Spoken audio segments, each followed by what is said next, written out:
بسم الله الرحمن الرحيم. الحمد لله رب العالمين الرحمن الرحيم مالك يوم الدين إياك نعبد وإياك نستعين اهدنا الصراط المستقيم صراط الذين أنعمت عليهم غير المغضوب عليهم ولا الضالين آمين. والصلاة والسلام على رسول الله وعلى آله وصحبه ومن والاه.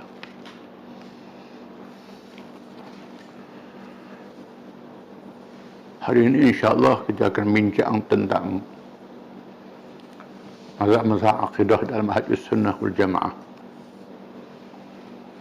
Mengambil masa yang panjang kerana ada kaitan di antara satu sama lain.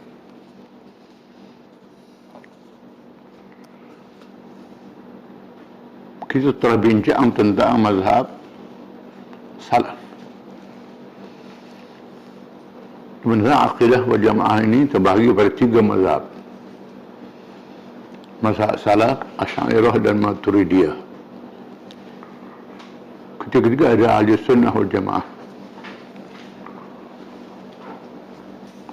Dalam perkara akidah.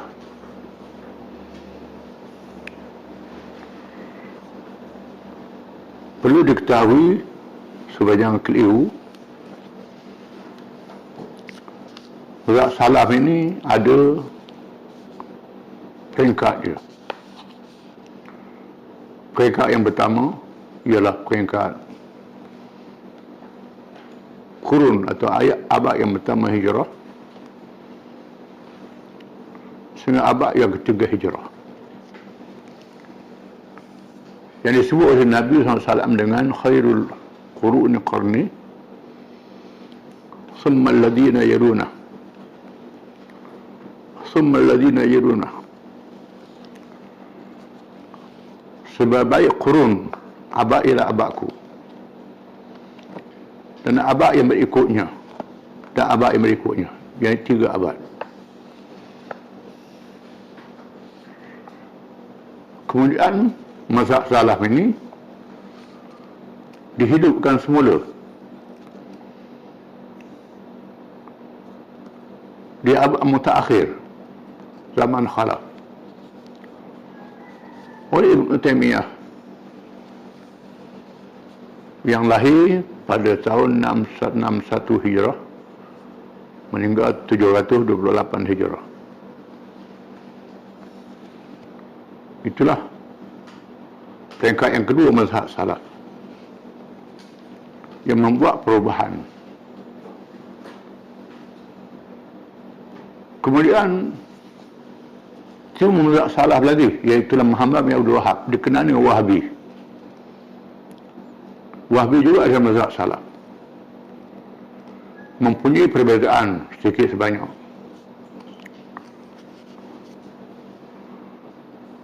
Mazhab Asy'ariyah lahir selepas abad yang ketiga, kerana Abu Hasan Asy'ari dilahirkan tahun 260 Hijriah, meninggal tahun 330 Hijriah. Imam mazhab 4, iaitulah Abu Hanifah, Malik, Syafi'i dan Ahmad, mereka bermazhab salaf, bukan Asy'ariyah Maturidiyah. Jangan keliru, masa mereka itu tak ada lagi Asy'ariyah Maturidiyah. Asy'ari tak ada lagi. Imam Malik dilahirkan tahun 93, wafat 179. Abu Hanifah lahir tahun 80, dulu lagi, wafat tahun 150. Imam Syafi'i lahir tahun 150, wafat 204. Imam Ahmad lahir 164, wafat 241. Mereka tak sempat dengan buat Asy'ariyah dan Maturidiyah. Jangan duduk kelahi, tak ada pasal. Tak tahu sejarah. khilaf dalam masalah Asy'ariyah, Maturidiyah dan Salaf ini ialah pendekatan dalam menafsirkan ayat yang mutasyabihat, qada dan qadar. Itu saja. Mereka tak ada khilaf dalam tauhid uluhiyah, rububiyah, asma' dan sifat. Ada kalangan ustaz mengatakan tak ada tauhid ni, uluhiyah tak ada. Itu salah, tak betul. Kerana kitab akidah banyak bincang tentang sifat, qada dan qadar saja. Mereka tak banyak bincang tentang uluhiyah, rububiyah, asma' dan sifat. Kerana tak ada khilaf dalam masalah ini. Sudah habis masa dalam masalah khilaf. Dalam perang akidah, ini jadi masalah. Alhamdulillahi Rabbil Alamin.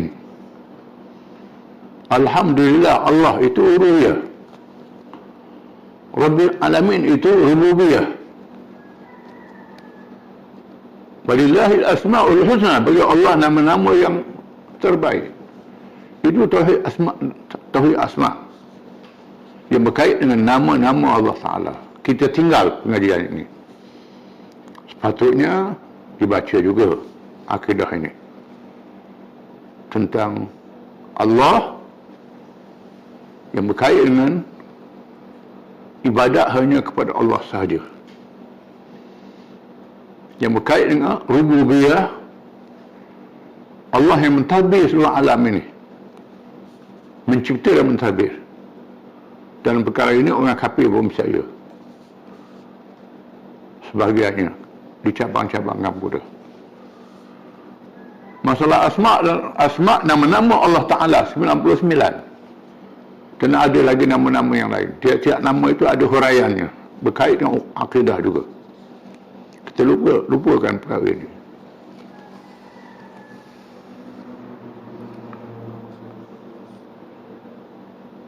InsyaAllah kita akan bincang tentang mazhab-mazhab lain. Dan perlu diketahui bahawa di antara imam-imam mazhab Syiah, Ja'far As-Sadiq, imam kepada mazhab Imamiyah, lahir tahun 80, meninggal tahun 148. Imam mazhab Zaidiyah, Zaid bin Ali, lahir 36, meninggal 122. Ini zaman salaf. Termasuk Abdullah bin Ibad yang disebutkan mazhab Ibadi kepadanya. Beliau adalah tabi'in, sempat dengan Ibn Abbas, sempat dengan Sayyidina Ali, sempat dengan Muawiyah. Murid Jabir bin Zaid, kalangan tabi'in. Sa'id bin Jubair. Dan sebab itu jangan kita bincang telajak. Banyak yang telajak ini. Tanpa dinafikan bahawa di zaman mutaakhir ini timbul cabang-cabang perbincangan. Dalam hadis sunnah pun ada, dalam mazhab lain pun ada. Pada awalnya mereka bersatu dari segi asas-asas akidah Islam. Berkhilaf itu timbul di zaman mutaakhir. Mari kita bincang tentang Asy'ariyah. Setelah luasnya negara Islam, dan Islam dianut oleh mereka yang berasal dari berbagai-bagai agama, maka berlakulah perbincangan penting dalam perkara agama, termasuk juga perkara akidah. Maka lahirlah berbagai fikrah yang berpandukan akal, sehingga kadang-kadang terpesong dari memahami nas yang sebenar. Untuk menghadapi, maka Allah yang menjanjikan untuk memelihara agamanya, melahirkan ulama yang mempertahankan kemuliaan akidah dengan ilmu Al-Quran dan Al-Sunnah, dan para ulama sahabat radhiyallahu anhum secara riwayah mengikut asanid dan diradah dirayah, yang memahaminya dengan bahasa Al-Quran dan Al-Sunnah, serta ilmu-ilmu alat yang lain. Di antara mereka ialah Al-Imam Abul Hasan Al-Ash'ari, dianggap pemimpin mazhab Asy'ariyah. Beliau dilahirkan di Basrah pada tahun 260 Hijriah. Pada mulanya beliau menganut aliran Mu'tazilah yang sangat dipengaruhi oleh ilmu falsafah dengan menggunakan akal dan berbual ayah tiri Ali Abu Ali Al-Jubai dan mazhab Mu'tazilah. Setelah berusia 40 tahun, beliau mempunyai kematangan fikiran untuk berijtihad dan mengkaji secara mendalam. Setelah berdebat dengan ayah tirinya dalam satu perdebatan yang hangat, tiba-tiba pada suatu hari beliau bangun berucap di Masjid Basrah di Iraq, mengisytiharkan dirinya keluar dari pahaman Mu'tazilah dan menyertai ahli sunnah wal jamaah. Masa itu umat Islam dipengaruhi oleh falsafah, kerana berlakunya gerakan penterjemahan ilmu dari berbahasa asing. Pada awalnya menterjemahkan buku-buku sains dan teknologi. Orang Islam memodernkan ilmu sains dan teknologi, ilmu perubatan, ilmu geografi, ilmu falak, astronomi, matematik, hisab, algebra. Orang Islam cerita algebra itu perkataan Arab tu, aljabar. Pada awalnya mereka menterjemah buku-buku itu. Kemudian mereka juga terjemah buku falsafah, melahirkan ilmu mantik, ilmu logik, kaedah berfikir. Di sana ada perkara wahyu yang tak boleh capai oleh akal. Bila akal mencampuri urusan-urusan wahyu yang tak dicapainya, berlaku tersasul, menyebabkan perbincangan tentang sifat-sifat Tuhan, perbincangan tentang qada dan qadar menggunakan falsafah, menggunakan akal. Maka lainlah mazhab Mu'tazilah, Jabariyah, Qadariyah, Mujassimah dan lain-lain lagi, menyebabkan jadi celaru. Oleh kerana mazhab salaf ini berdalil pada Quran dan hadis semata-mata, tak guna akal. Untuk melawan Mu'tazilah mesti menggunakan akal, kaedah-kaedah bahasa Arab yang membincang Al-Quran mempunyai bahasa yang tinggi mengikut ilmu balaghah tentang ma'ani, bayan dan badi', isti'arah dan sebagainya. Untuk berhujah dengan mereka guna akal ini mestilah hujah aqliyah untuk mengalahkan mereka ni. Duduk baca ayat Al-Quran saja tak mampu nak patahkan, bahkan menggunakan kuasa. Sayyidina Uthman kata, Inna Allaha yaza'u bil sultan ma la yaza'u bil Quran.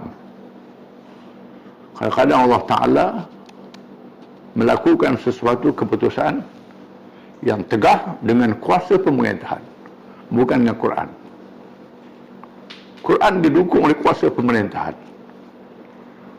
Apa yang berlaku di zaman itu, pemerintah dikuasai oleh Mu'tazilah. Ini sangat bahaya. Pemerintah sudah menyeleweng ikut mazhab Mu'tazilah, menyebabkan mazhab Mu'tazilah berkembang.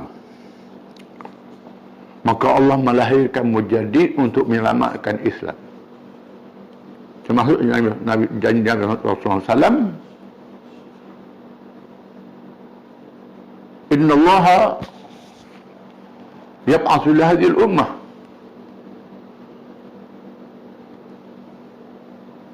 Man yujadiluha amra diniha. Allah Ta'ala akan lahirkan dalam umat ini orang yang membaharukan urusan agamanya. Tiap-tiap abad. Bila berlaku suatu penyelewengan, Allah Ta'ala munculkan ulama yang menentang penyelewengan. Zaman dulu, Nabi. Lepas Muhammad SAW tak ada Nabi lagi, ulama lah. Zaman Ibrahim, Namrud, pemimpin kufur. Zaman Nabi Musa, Fir'aun, Namrud tak ada lagi. Membawa ajaran yang sama dengan Namrud. Allah Ta'ala lahirkan Nabi untuk lawan jahiliyah baru, Fir'aun. Zaman kemudian ada lagi. Zaman Nabi SAW, zaman dunia sudah terbuka luas. Lahir Nabi akhir zaman, Allah Ta'ala munculkan ulama-ulama. Ketika Nabi ada, Abu Jahal, Parsi dan Rum. Kemudian lahir Mu'tazilah, Jabariyah. Tak ada sebut dalam Quran. Nak pakai Abu Jahal, Fir'aun, ini lain ni namanya. Mesti ada ulama yang tajdid, mengislahkan pembaharuan kepahaman. Abu Hasan al-Asy'ari adalah salah satu mujaddid untuk menentang gejala penyelewengan akidah ini. Abu Hasan al-Asy'ari telah membuat suatu pembaharuan dalam aliran ahli sunnah dengan mengukuhkan hujah-hujah aqliyah di samping nas-nas yang ada bagi mematahkan Mu'tazilah yang pesat berkembang pada masa itu, dan telah berjaya mengumpulkan murid-murid dan pengikut-pengikut. Dengan itu maka lahirlah kerana ahli sunnah jamaah dikenali dengan Asy'ariyah, yang pengikut Abu Hasan al-Asy'ari. Di antara pandangan beliau ialah mengemukakan 13 contoh sifat wajib bagi Allah Ta'ala secara tafsir, iaitulah wujud, qidam, baqa, mukhalafatu, ta'adil hawadis, qiyamuhu binafsih, wahdaniyah, qudrah, iradah, ilmu, hayat, sama', basar dan kalam. Ditambah lagi dengan sifat ma'nawiyah, kaunuhu qadiran, khuruhu muridan, hingga akhirnya jadi 20.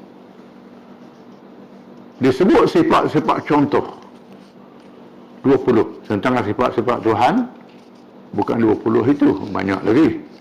Semua sifat kesempurnaan sifat Allah Ta'ala. 20 itu jadi contoh. Yang salahnya kerana soalan sifat Tuhan 20 itu saja. Itu dah silap. Beliau sebut contoh saja sifat Tuhan. Sifat-sifat lain tak banyak jadi perbincangan. Disebut 20 yang banyak jadi perbincangan. Menghuraikan perkara ta'alluq atau tidak berta'alluq, ini pakai falsafah.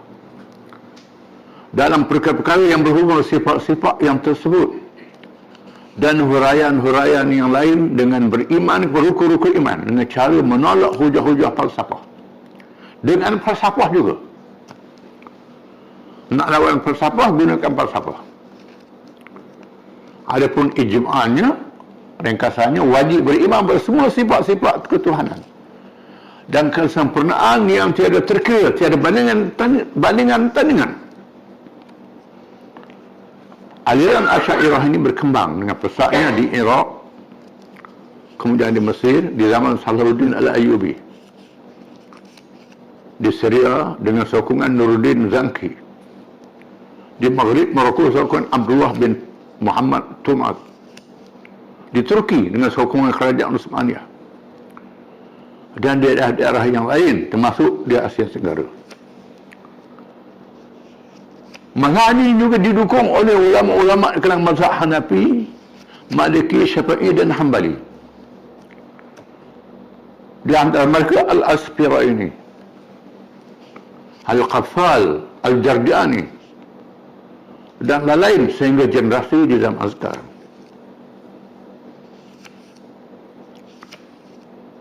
Menganut mazhab Asy'ariyah. Bahkan kalangan ulama fiqh juga ada yang pakai mazhab salah, tak pakai Asy'ariyah, iaitu Imam Nawawi sebagai contoh.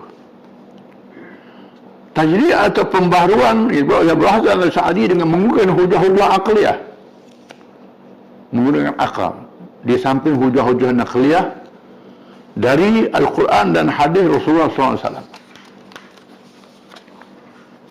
membawa kekuatan bagi golongan Ahlussunnah wal Jamaah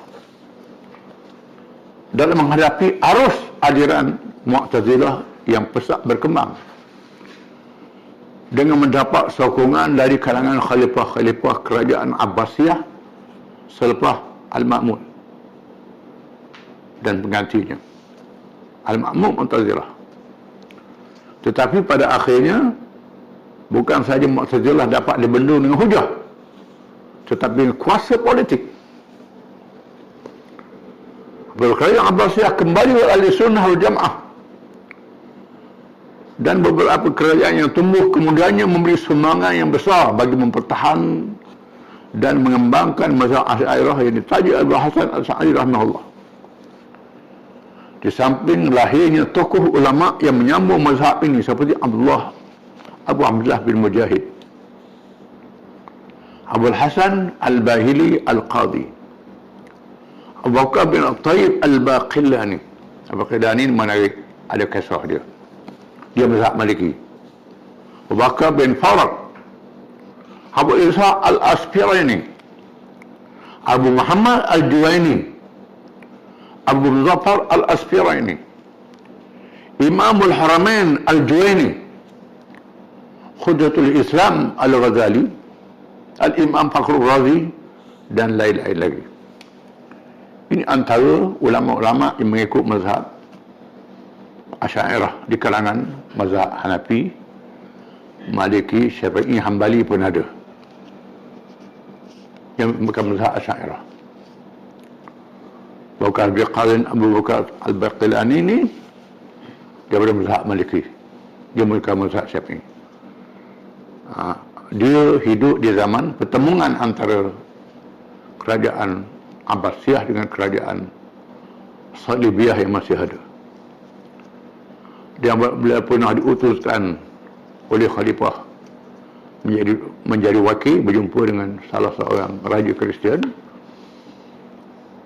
Selingan sedikit ceritanya, di mana raja Kristian ni kalau nak mengadak dia kena rokok. Lalu sengaja dia suruh orang dia buat pintu gerbang depan tengah sana dia rendah supaya nak mengadak dia dengan rokok. Al-Baqillani seorang yang cerdik. Bila siapa dia tengok pintu gerbang rendah, dia pun pusing kut punggung, rokok kut belakang, adap punggung ke raja. Dia tanpa rokok. Dia masuk tanpa rokok kepada raja Kristian itu dan duduk. Lalu berlaku perdebatan dengan padri. Ada padri tanya dia, mengapa agama kamu Islam ni pelik? Orang lelaki kamu boleh berkahwin dengan perempuan ahli kitab, dengan perempuan saja ahli kitab, pihak kamu saja. Tapi orang Kristian tak boleh kahwin dengan perempuan Islam. Baqillani saja boleh kahwin dengan syarat kamu beriman pada Nabi Muhammad SAW. Sebab kami beriman dengan Nabi Isa. Sebab tu kami boleh kahwin dengan perempuan kamu. Kamu tak percaya dengan Nabi Muhammad, tu tak boleh kahwin lah. Hujah akhliyah. Jadi memang guna akal. Imam Abu Hasan Al-Sa'di juga telah meninggalkan beberapa buah kitab yang dikarang dan yang masih tinggal di dalam kita adalah Al-Ibanah min Usulid Diyanah. Kitab ini kitab mutaakhir, dan kitab ini beliau menyokong dengan tegas akan Imam Ahmad bin Hanbal yang pernah dipenjara dan didera oleh kerajaan Abbasiyah yang menyokong Mu'tazilah zamannya. Kita ini menegahkan Abu Hasan Asy'ari ini mazhab salaf. Walaupun dia melahirkan mazhab Asy'ariyah menggunakan falsafah hujah akal, tetapi dia sendiri pegang mazhab salaf. Mazhab salaf.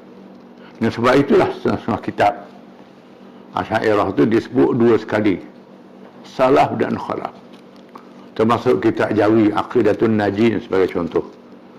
Bila siapa tentang ayat mutasyabihat, disebut bahawa di sana ada mazhab salaf dan ada mazhab khalaf.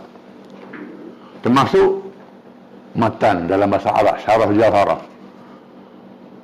Kull nassin awhamat tashbiha awwilhu aw tawwil warum tanziha. Matan Jawharah.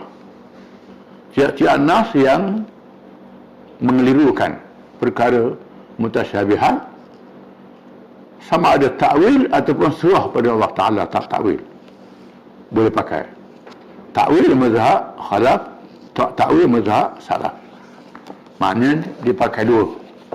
Orang yang sudah matang pengiraan tentang akidah, tak perlu akal, pakai mazhab salaf, tak ta'wil, serah pada Allah Ta'ala.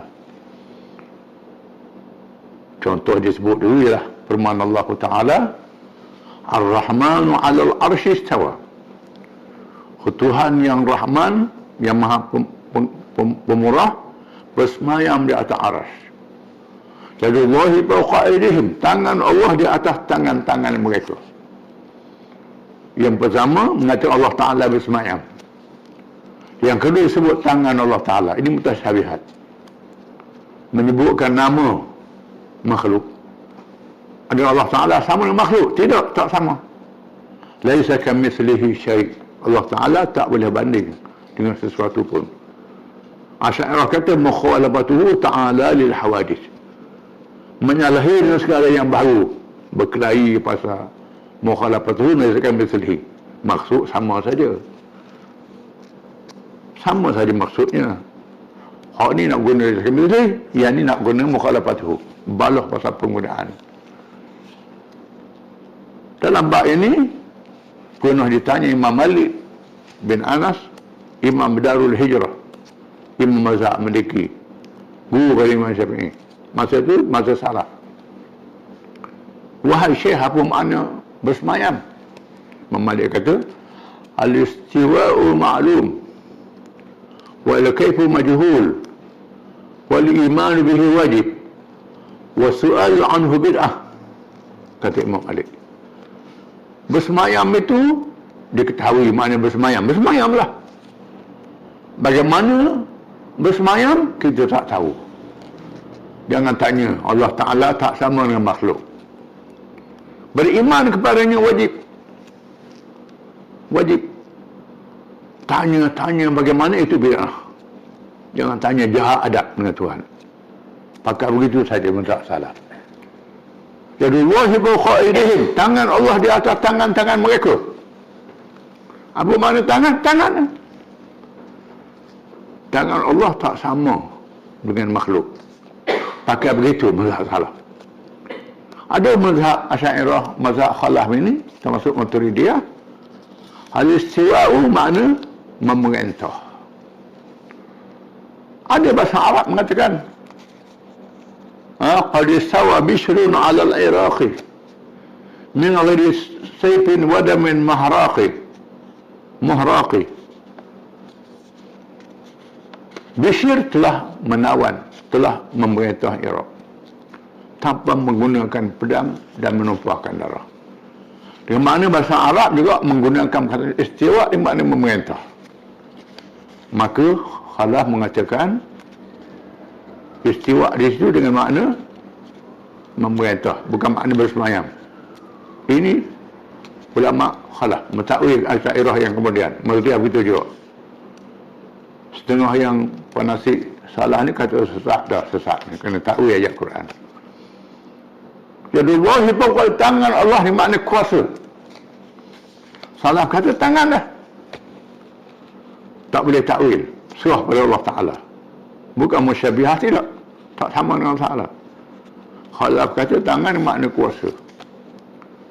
Perlu disedari bahawa dalam bahasa Arab itu banyak perkataan-perkataan yang mengandungi makna isti'arah. Dalam bahasa Arab, ilmu bahasa Arab, isti'arah. Sindiran ataupun perkataan yang memberi makna yang lain daripada perkataan maksud yang asal itu. Contohnya Quran kata, "Faman kana fi hadhihi amma fa huwa fil akhirati amma wa adalla sabila." Barang siapa yang buta di atas dunia ni, bangkit dari kiamat buta juga dan lebih sesat. Makna buta ni buta mata hati, buta taktik, buta akal fikiran, bukan buta mata. Kalau tak mau takwil kan, maknanya orang buta walaupun dia sembahyang puasa buta juga pada hari kiamat. Betul ke tak betul itu? Ni mesti faham. Ayat Quran ni ada. Dihormati bahasa. Jangan kelahi dalam masalah yang kelahi. Mereka nak pakai salah. Nak pakai asal betul dia. Jangan berkelahi. Cuma yang tak bolehnya menyamakan Tuhan makhluk. Itu tidak boleh, itu salah. Kerana nak berhujah, sanggup pergi luar tersebut sampai. Dengan Abu Hasan Al-Asy'ari dan kitab Al-Ibanah menekan masalah salah. Dengan sebab itu dikatakan beliau ni mula-mula Mu'tazilah, pun Asy'ariyah, kemudian salah. Abu Hasan Al-Asy'ari. Dalam kitab ini beliau menyokong Imam Abi Hanbal.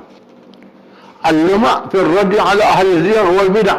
Ini kitab karangan beliau juga. Dalam kitab ini beliau mendekan hujah aqliyah. Lain dengan Ibanah pakai salah. Ini gurah akal. Dia sampai naqliyah. Kitab karangan juga ialah Maqalatul Islamiyin. Ini kitab menerangkan tentang mazhab. Mazhab Sunnah, mazhab Syiah, mazhab Khawarij. Berpuluh-puluh cabangnya beliau hurai. Dan beliau hidup di Iraq. Iraq ni tempat perbincangan mazhab-mazhab ini. Dengan sebab itu kalau nak kaji tentang Sunni, Syiah, Khawarij, baca Maqalatul Islamiyin. Dalam kitab ini menghuraikan ada Syiah yang masih Islam, ada Khawarij yang masih Islam, ada Syiah yang keluar daripada Islam, ada Khawarij yang keluar daripada Islam. Sunni pun juga keluar daripada Islam. Ayub itu Sunni juga. Tapi keluar daripada Islam kerana percaya benda-benda yang mengarut. Ini ada berlaku. Jangan kita tanpa dinafikan dalam semua mazhab ini ada mereka yang sudah jadi sesat menyeleweng. Ada orang Sunni pegang mazhab komunis tak percaya pada Tuhan. Semua yang terawih tak tinggal. Itu pun sesat juga. Ahli sunnah tu. Mesti kena faham. Jangan kita keliru. Jangan kena hurai, banyak hurai. Jadi Maqalatul Islam ni kitab belakang asli yang menghuraikan tentang mazhab-mazhab. Berpuluh, mungkin ratus mazhab dalam itu. Dengan mendedahkan mazhab-mazhab yang timbul dalam ilmu kalam dan menjadi rujukan penting dalam pengajian mazhab-mazhab akidah, dan menolak mereka yang mengharamkan ilmu kalam. Abu Hasan juga mengarang beratus-ratus kitab dalam berbagai ilmu Islam. Beratus kitab karangan beliau. Ini hebat. Seorang yang sangat hebat. Beratus kitab karangan dia. Sebahagiannya dicetak ila Al-Ibanah tu dicetak. Al-Lama' dicetak. Maqalatul Islamin dicetak. Kitab yang besar. 2 jilid kitabnya. Walaupun di kalangan ulama, terutama di kalangan mazhab Hambali, mereka yang menyanggah beberapa hujah dan cara dibawa oleh Abu Hasan Al-Asy'ari, tetapi tidak boleh dinafikan tentang jasanya mempertahankan mazhab Ahlussunnah wal Jamaah dengan mengalahkan hujah-hujah Mu'tazilah yang tak ada kosong. Dalam perkara Al-Quranul Karim adalah kalam Allah yang qadim, melihat Allah pada hari kiamat, ru'yatullah, membetulkan perkara yang berhubung dengan perbuatan hamba dan hubungannya qadar dan iradah Allah Ta'ala, dan qada dan qadar. Di samping perkara yang lain, dan menjadi rujukan pertama yang menanamkan Ahlussunnah Jamaah di tengah kelahiran berbagai mazhab di zamannya.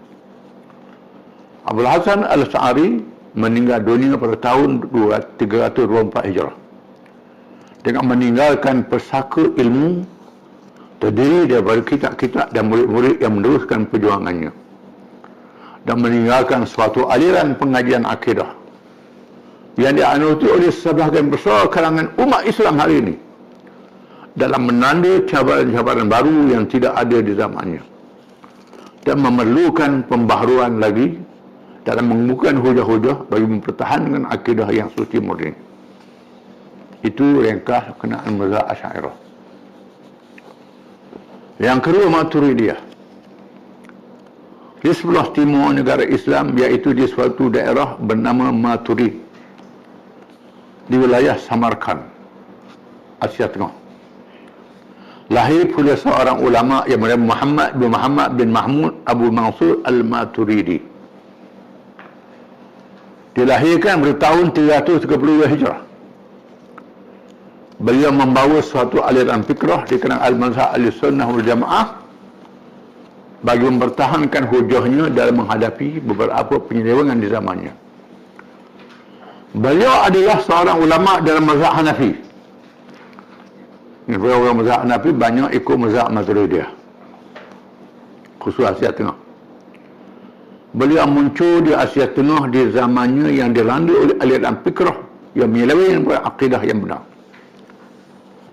Di mana timbulnya fahaman Mu'tazilah, Mujassimah. Muhammad bin Karram Al-Sajistani, pemimpin mazhab Karramiyah, yang akan kita baca. Qaramitah yang dipimpin oleh Hamdan Al-Ash'as, Hamdan Qirmit, yang pernah menawan Mekah masa dia kuat dan menyongkar Hajar Al-Aswad, membunuh jamaah haji, musim haji, menyampuk mayat dalam Telaga Zamzam. Dahsyat. Kita akan baca bila tempatnya. Ini mazhab sesat ni, Qaramitah ni. Jaham bin Safwan, pemimpin mazhab Jahmiyah, kita akan baca. Dan ahli tasawuf Al-Husain bin Al-Hajjaj Al-Hallaj, Husain bin Al-Hallaj. Imam Abu Mansur Al-Maturidi Allah telah memberi peranan yang besar menghadapi penyelewengan-penyelewengan yang dilakukan oleh mereka. Walaupun beliau semasa Imam Abul Hasan Asy'ari, tetapi beliau mempunyai cara berhujah dan pengolahan yang lain kerana jauh antara negeri beliau dengan negeri Iraq, tempat berasal. Zaman dulu perjalanan jauh. Para ulama menyatakan bahawa Abu Mansur Al-Maturidi lebih cenderung pada pendapat Imam Abu Hanifah dalam perkara akidah. Perkara ini ternyata apabila dirojokkan pada risalah-risalah dan kitab-kitab ditulis oleh Imam Abu Hanifah seperti Al-Fiqhul Akbar, Al-Fiqhul Awsat, Al-Fiqhul Awsat, Kitabul Ilm dan sebagainya.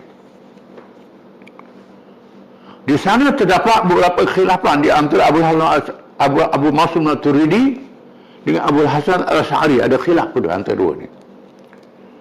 Di antaranya dalam perkara ma'rifatullah, makrifat, mengenal Allah Ta'ala. Di mana Abul Hasan Al-Asy'ari mengatakan wajib menurut syarak, makrifat.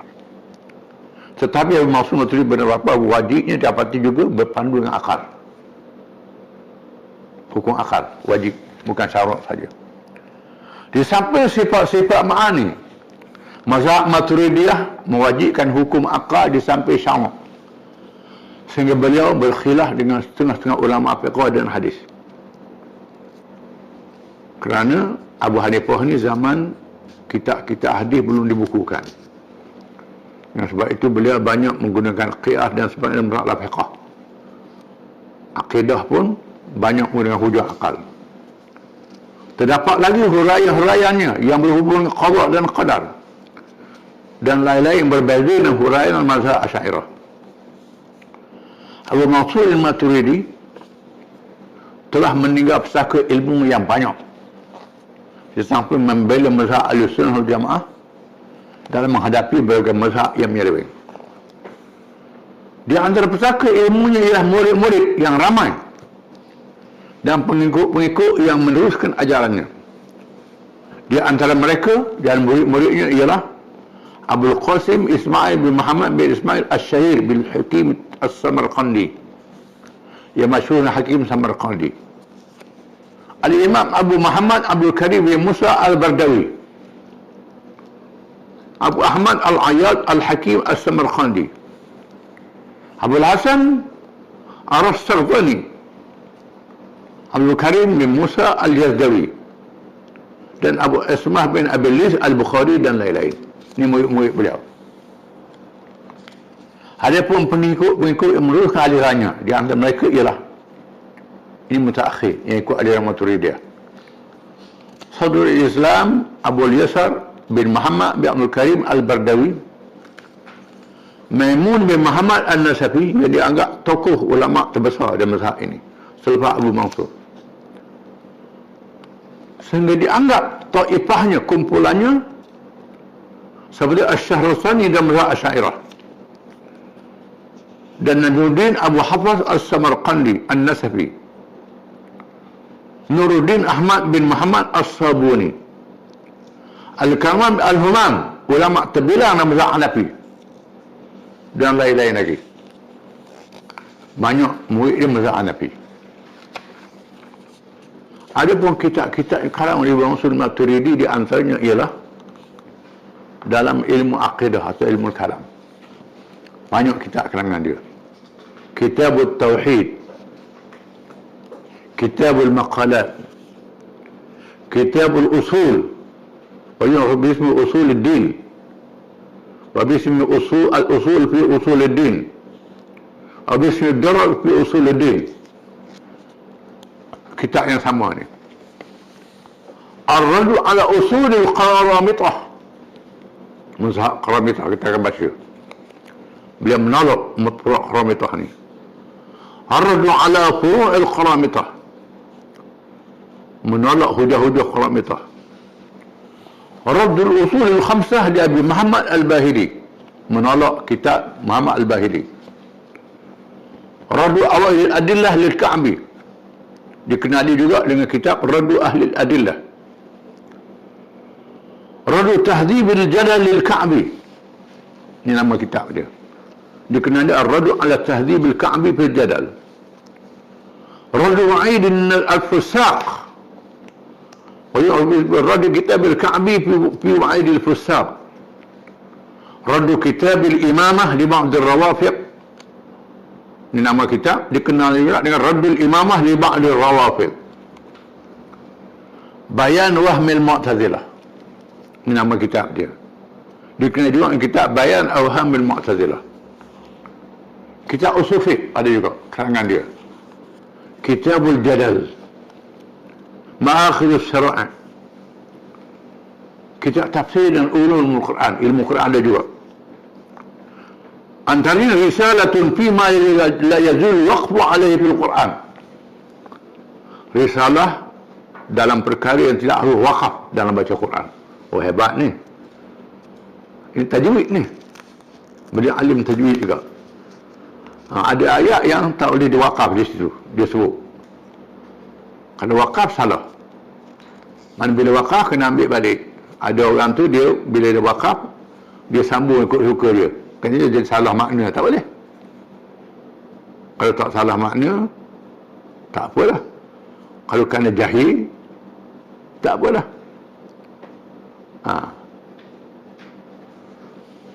Ta'wilan Al-Quran,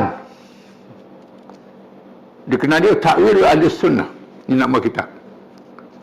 Seterusnya perlu disedari bahawa Abu Mansur Maturidi juga seperti Abul Hasan Al-Asy'ari telah membawa suatu tajdid, pembaharuan dalam pengajian akidah Islamiyah, kerana memasukkan hujah aqliyah, hujah akal, ketika menghadapi perkembangan yang telah menimbulkan berbagai baru di zamannya.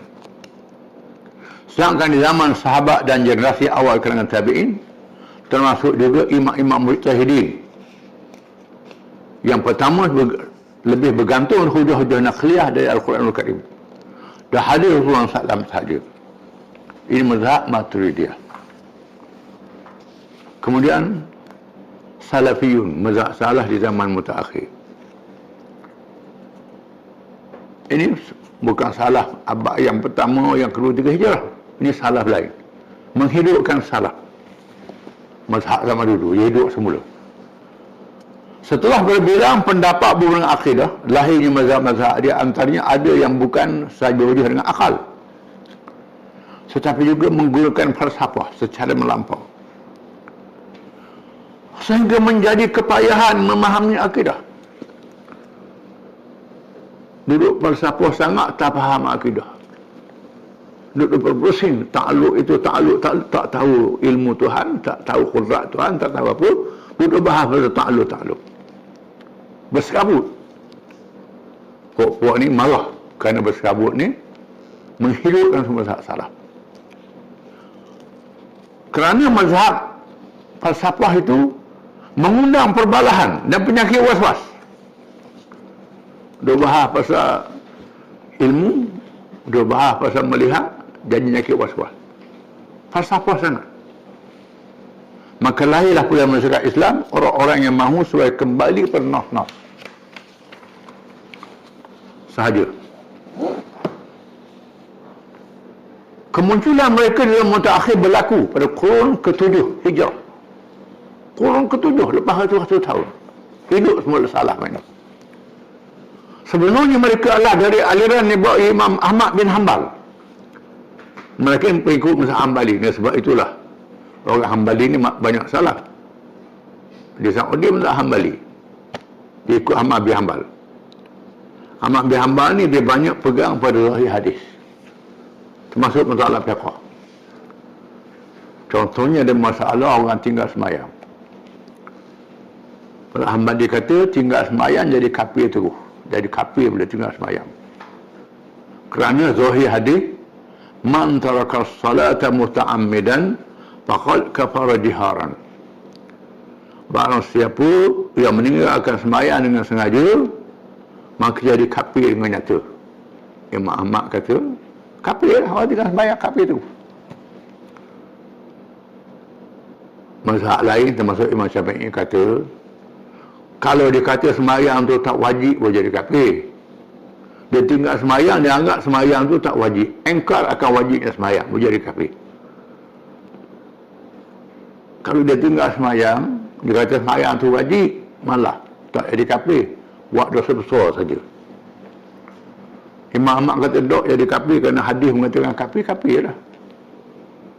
Imam Syafi'i berdalilkan kerana tidak ada riwayat mengatakan Nabi menghukum orang tinggal sembahyang ni bunuh dengan sebab dia murtad.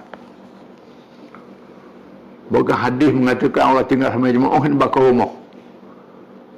Tak sebut Nabi bakar rumah orang tinggal sembahyang, tak ada. Cuma Nabi beri amaran keras. Tak bakar rumah pun beri amaran keras itu. Ini menandakan mereka yang tinggal sembahyang dengan mengatakan sembahyang itu wajib tak jadi kafir. Imam Ahmad kata dok jadi kafir. Kebetulan Imam Ahmad ni murid Imam Syafi'i. Berjumpa lah dua imam ni. Imam Ahmad berjumpa dengan Imam Syafi'i, tok guru dia. Imam Syafi'i tanya, wahai Ahmad, betul ke mengatakan orang tengah sembahyang kafir? Imam Ahmad kata, ya, jadi kafir. Hadis kata kafir. Syafi'i tanya dia, Imam Syafi'i tanya dia, nak masuk Islam macam mana pula? Nak masuk Islam. Dia sembahyang jadi Islam lah. Syafi'i kata, syarat sah sembahyang yang pertama Islam. Kalau dia sembahyang, tak sah sembahyang dia. Nak buat mana? Kerana Islam ni mengucap dua kalimah syahadah, bukan yang sembahyang saja. Mengucap dua kalimah syahadah. Dan kalau dia tinggal sembahyang jadi kafir, nak Islam macam mana? Orang tinggal sembahyang. Sembahyang jadi Islam. Dah nak sembahyang jadi kafir, syarat sah sembahyang tu je lah, mesti seorang Islam. Sekat di situ. Jadi itulah ceritanya, tambahan. Dihidupkan semula. Tokohnya yang terkemuka ialah Imam Ibn Taymiyah. Dan muridnya Ibn Qayyim. Beliau dan pengikut-pengikut menentang sekeras-kerasnya yang mentakwilkan ayat mutasyabihat. Golongan ini mahu surah ayat mutasyabihat tidak ditakwil. Di samping itu, Mereka menyebut sifat-sifat Allah berdasarkan nah yang saleh dalam Quran dan hadis. Di antaranya yang terkandung dalam ayat mutasyabihat seperti An-Nuzul, Allah Ta'ala turun. Memang Allah yang Tuhan turun di langit dunia pada satu minggu akhir waktu malam. Ada hadis Tuhan turun. Al-Istiwa bersemayam, Al-Dhahik ketawa, dan lain-lain disebut dalam Quran, dalam hadis lah banyaknya. Dengan tidak sekali-kali menyamakan Allah dengan makhluk yang lain. Dia tidak mutasyabihat. Surah pada Allah Ta'ala. Bagaimana turun yang layak dengan Allah Ta'ala. Ketawa yang layak dengan Allah Ta'ala. Sama dengan kita, tidak. Tak sama dengan makhluk. Di samping itu, mereka menonjolkan kembali kepada masyarakat huraian yang panjang. Berhubung dengan perkara yang membawa kepada syirik. Seperti kesilapan yang berlaku dalam perkara tawassul, ziarah kubur dan sebagainya. Bahas. Perlu disedari bahawa Ibn Taymiyah ini ialah mujtahid dalam mazhab Hanbali. Sebagaimana Abu Yusuf Muhammad bin Hasan Syaibani mujtahid mazhab Hanafi. Al-Majishun Syahnun mujtahid mazhab Maliki. Imam Nawawi Ibn Hajar mujtahid dalam mazhab Syafi'i. Tiap-tiap mazhab ni ada mujtahid pula. Lain dengan pendapat imam yang asal. Tapi dia mazhab yang sama. Menggunakan kaedah yang sama. Apabila mereka dengan tegahnya menentang penggunaan ilmu akal, maka golongan salah yang baru ini bergeser dengan mazhab Asy'ariyah dan Maturidiyah. Balok antara Salafi dengan Asy'ariyah Maturidiyah yang baru ini, yang menjadikan ilmu akliyah sebahagian berbahan-bahan perbincangan pula akidah. Golongan Salafi menolak takwil ayat-ayat mutasyabihat dilakukan oleh golongan Asy'ariyah dan Maturidiyah dengan sekerah-kerahnya. Ibn Taymiyah yang hidup di abad yang ke-7 Hijrah menjadi tokoh terkemuka dengan menggunakan hujah-hujah melalui kitab-kitab yang dikarangnya. Ada kitab karangan dia, Ibn Taymiyah ni. Ibn Taymiyah ni ada juga jasa dia yang kita hentam. Contohnya, zaman orang Islam dilanda oleh Tatar. Kaum Tatar menyerang Baghdad. Jatuh Baghdad pusatnya Abbasiyah. Kaum Tatar yang ganas yang keluar Asia Tengah tu, dia ni kafir, ganas pula, bunuh orang. Bila dia masuk di Iraq, dia suka minum arak, mabuk. Masuk masjid dengan botol arak. Dengan arak, melepuh, mencemarkan masjid dengan arak. Orang tanya Ibn Taymiyah, kita bunuh ke? Kita bunuh sebab dia kacau masjid kita. Dan dia kata jangan bunuh. Dah dia rosak masjid. Sebab kalau dia tak mabuk, dia bunuh orang. Kalau bunuh orang, baik dia mabuk. Ini fiqh aulawiyat. Dua-dua tu haram, mereka mabuk pun haram, bunuh orang pun haram. Tetapi muka bunuh orang lebih besar pada muka mabuk. Kalau kita cegah muka yang kecil menyebabkan muka lebih besar, jangan cegah, biar begitu. Ini kaedah siasat syariah. Ada juga jasa dia. Sebenarnya aliran ini telah dibawa Imam Ahmad bin Hanbal. Mereka Hanbali sebenarnya. Oleh itu mereka hanyalah meneruskan aliran yang dibawa oleh Imam Muhammad yang ingin supaya berbincangan dan pengertian tentang akidah hendaklah dikembalikan zaman Rasulullah SAW dan para sahabat dan tabi'in. Nak balik pada asal semula. Kepada mereka yang pergi Mekah, bila semayang, imam masjid Mekah tak baca bismillah. Dalam mazhab ini baca bismillah wajib. Kalau tak baca bismillah Fatihah tak sah semayang. Tapi ulama Syafi'i kata sah semayang. Pasal apa? Kerana imam tu yakin sah semayang dia. Dia mazhab lain, tak ia mazhab Allah. Kalau pakai kerah lah, waktu itu imam suku lah. Jadi jangan kita semayang suku, tidak. Ini tak boleh jadi sebab perpecahan bagi orang Islam. Dia masalah korang. Perlu juga disedari adanya cabaran baru dihadapi oleh umat Islam yang tidak ada di zaman mereka. Kadang-kadang hujah aqliyah dan falsafah terpaksa digabungkan untuk menolak golongan-golongan seperti Mu'tazilah, Jabariyah dan sebagainya yang terkeluar dari Ahli Sunnah wal Jamaah. Tak boleh kerah, tak mau guna akal langsung. Kadang-kadang mesti guna akal. Kadang-kadang buat salah ni pakai kerah begitu ya, tidak boleh. Kena guna akal juga nak lawan komunis, nak lawan mereka yang guna falsafah, mesti dengan falsafah juga. Ada tempat boleh pakai salaf, ada tempat kena pakai Asy'ariyah Maturidiyah juga. Perlu diketahui juga bahawa Al-Quran adalah kitab ilmu yang tinggi, termasuk dalam bahasa Arab yang ada juga bunga bahasa yang sangat menarik, seperti makna yang tersirat, yang tersarit, yang menarik, memberi makna yang tersirat, bukan sahaja yang tersurat. Terlalu banyak ayat-ayat Quran dan hadis yang menggalakkan berfikir menggunakan kebijaksanaan akal, dengan syarat yang tidak meninggalkan petunjuk Islam dari sumbernya yang asal. Kemudian Al-Wahabiyah. Siapa mazhab Wahabi ni? Kita baca Wahabiyah. Mazhab Wahabi yang sebenar tersebar di Arab Saudi dan beberapa daerah dalam dunia Islam ditaja oleh pemimpin Syekh Muhammad bin Abdul Wahab, adalah penerusan daripada apa yang dibawa oleh Imam Ahmad dan Ibn Taymiyah, yakni mazhab salaf. Tetapi Syekh Muhammad bin Abdul Wahab telah mendapat suatu kekuatan apabila bergabung bersama Ibn Saud. Ini berlaku di abad yang ke-19 atau abad yang ke-18. Masa itulah sudah mutaakhir, 100 tahun lebih, 100 tahun dulu pada zaman kita, baru sangat Muhammad Wahab ni. Dia membawa mazhab Ibn Taymiyah dan Salah bertemu dengan Ibn Saud yang merampas kuasa di Arab Saudi. Cucu dia Abdul Saud, Abdul Aziz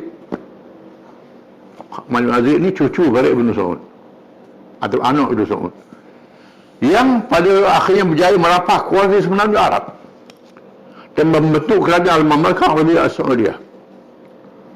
Malangnya perubahan dilakukan mengikut peta barat bagi menjatuhkan kerajaan Islam Osmaniyah dan menghapuskan khilafah yang menjadi kuasa besar yang menaungi dunia Islam. Dan akibatnya umat Islam lebih parah perpecahannya sehingga kini dan terus menjadi permainan musuh dan penjajah. Bila Ibn Saud yang berpegang Muhammad bin Wahab ini berbalah dengan mazhab Asy'ariyah Maturidiyah, pengikut kerajaan Osmaniyah, British menggunakan masalah khilaf ini untuk jatuhkan kerajaan Osmaniyah. Yang Ibn Saud pula nak tegakkan kerajaan dia melalui mazhab Wahabi Salaf ini. British ambil perang melalui agen-agen Lawrence of Arabia. Ini seorang perisik British yang terkenal yang boleh bercakap Arab, pakai serban, pakai guard, duduk di padang pasir, bergaul dengan orang Arab, menjadi agen, menyeruduk senjata untuk membantu gerakan Ibn Saud untuk menggulingkan kerajaan Osmaniyah. Maka berlakulah rampasan kuasa melawan Bandar Riyadh. Wakil Osmaniyah ada di situ, digulingkan, dan mula Perang Dunia yang pertama berlaku peperangan dengan Turki. Kemudian di Sulh Hijab pula Syarif Hussein, ini mazhab Asy'ariyah Maturidiyah, lawan Osmaniyah juga, disokong oleh British juga. Bergabung dua ni dan jatuh Osmaniyah. Kemudian Wahabi dengan Syarif Hussein berperang situ pula, Sunni dengan Sunni pula perang. Akhirnya jatuh Mekah, Madinah, Hijaz, ditubuh kerajaan Saudi, dan Syarif Hussein bawa anak beranak dia berhijrah.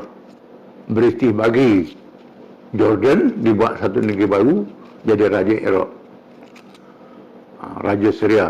Tapi Syria tak terlantik di situ. Itu ceritanya panjang. mazhab yang berbeza jadikan jalan untuk melagakan orang Islam. Jatuhnya Uthmaniyah. Itu cerita politik, cerita mazhab. Mazhab Wahabi dengan tegahnya mengemukakan dua prinsip. Yang penting iaitu tauhid yang bersih dari sebarang syirik, dan menyerang sebagai bentuk perkara yang dianggap bid'ah, halal dan haram, diambil dari sumber Al-Quran dan hadis. Adapun cakap ulama hendaklah dikaji semula.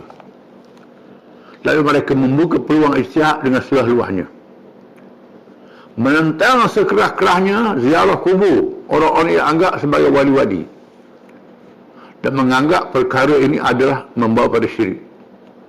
Namalah di sana ada tempat betul dia pergi sembah kubur, itu salah lah. Sembah kubur salah. Menganggap orang dalam kubur boleh sembuh penyakit, itu salah. Dia rasuah akidah. Tetapi diroboh pula kubur, itu salah. Itu salah juga. Dua-dua salah belaka. Diroboh kubur, tak ada berapa pasal. Orang mati tak salah. Ini kerja Wahabi. Ada kerja tak betul, ada kerja betul. Kecuali menziarah kubur untuk mengambil iktibar kepada hari akhirat, bukannya untuk berdoa, meminta daripada si mati. Memang salah lah doa pada orang mati. Mana doa pada Allah Ta'ala lah. Atau bertawasul melalui orang-orang yang sudah mati. Itu tak betul. Tawasul dengan orang hidup, suruh semayah hajat, amal kewajiban. Bertawasul dengan orang mati, sebut Imam Syafi'i, Imam Abu Hanifah. Dan labak ni memang tempat kita alhamdulillah tak ada. Dengan Arab ni pergi kat kubur ulama-ulama ni, minta tolong ulama dalam kubur tu, tunaikan hajat dia. Ini salah. Apabila mereka menguasai Mekah dan Madinah, mereka terus bertindak merobohkan bangunan-bangunan yang didirikan di kubur-kubur para sahabat radhiyallahu anhum. Ummahatul Mukminin dulu ada bangunan, dikenal batu nisannya, habis dihapuskan apa dia. Ini kerja Wahabi ni. Dan baru tabi'in rahimahullah, dan tempat-tempat sejarah dipuja secara melulu. Puja secara melulu di Wabur tu. Menentang perayaan seperti maulud. Maulud dia kata dia bid'ah.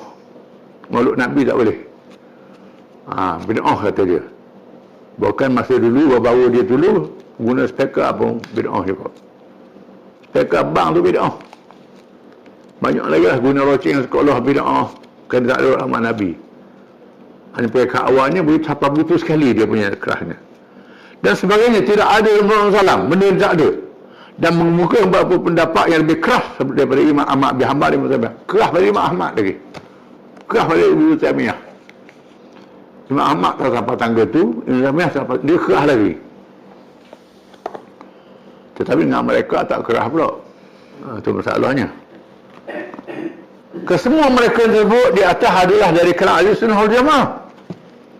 Walaupun terdapat pertelingkahan dan khilafah yang keras dan tajam dari satu sama lain. Mereka ada sunnah juga. Jangan kita anggap mereka ini keluar dari Islam. Tidak, itu salah. Jangan terlajuk. Yang Asy'ariyah Maturidah jangan terlajuk, yang Wahabi jangan terlajuk. Ini sama-sama Ahlussunnah wal Jamaah. Bahkan termasuk di kalangan Syiah pun akidah dia Asy'ariyah. Syiah Imamiyah, anti akidah Asy'ariyah. Imamiyah tu politik dan fiqh saja mazhab Imamiyah. Akidahnya Asy'ariyah. Zaidiyah mazhab Syiah juga. Fiqhnya dekat mazhab Syafi'i. Akidahnya Mu'tazilah. Begitu pula. Akidah dia Mu'tazilah. Mu'tazilah yang sederhana, bukan Mu'tazilah yang sesat. Salahlah. Fiqh dia seperti mazhab Syafi'i dekat. Itu dia. Kesemua mereka dibawa dekat Ahlussunnah wal Jamaah. Walaupun dan semua mengaku Ahlussunnah mereka. Semua Ahlussunnah wal Jamaah. Walaupun terdapat orang Syiah di Ahlussunnah wal Jamaah juga, orang Syiah mereka begitu juga. Khawarij Ibadhi. Ibadhi ni fiqh. Akidah dia Asy'ariyah dan Al-Maturidiyah. Akidah dia. Walaupun terdapat perselingkuhan dan khilafah yang keras dan tajam antara satu sama lain. Tetapi perkara ini itu tidaklah melibatkan berhubung dengan dasar akidah. Rukun Islam ini sama. Kalau ada tambah pun, sorok, bukan masalah asas. Walaupun bagaimana, kadang-kadang telah berkesan-kesan yang tidak baik dalam hubungan kalangan umat Islam.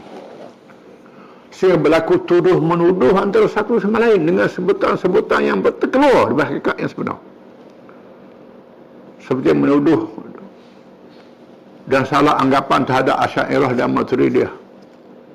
Bahawa sifat-sifat yang dibilang dan disebut dengan itu sahaja, itu sifat Tuhan. 20 sifat Tuhan. Itu salah, tak boleh.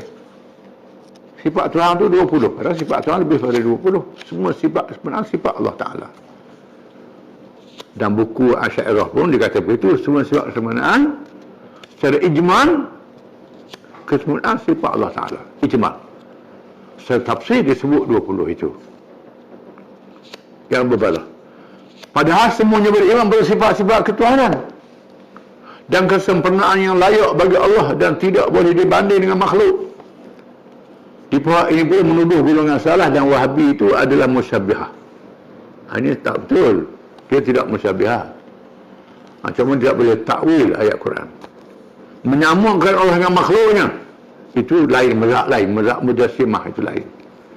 Padahal mereka semuanya beriman pada Allah, tidak seumpama dan sepertinya makhluk. Tiada bandingan dan tandingan sekali ini.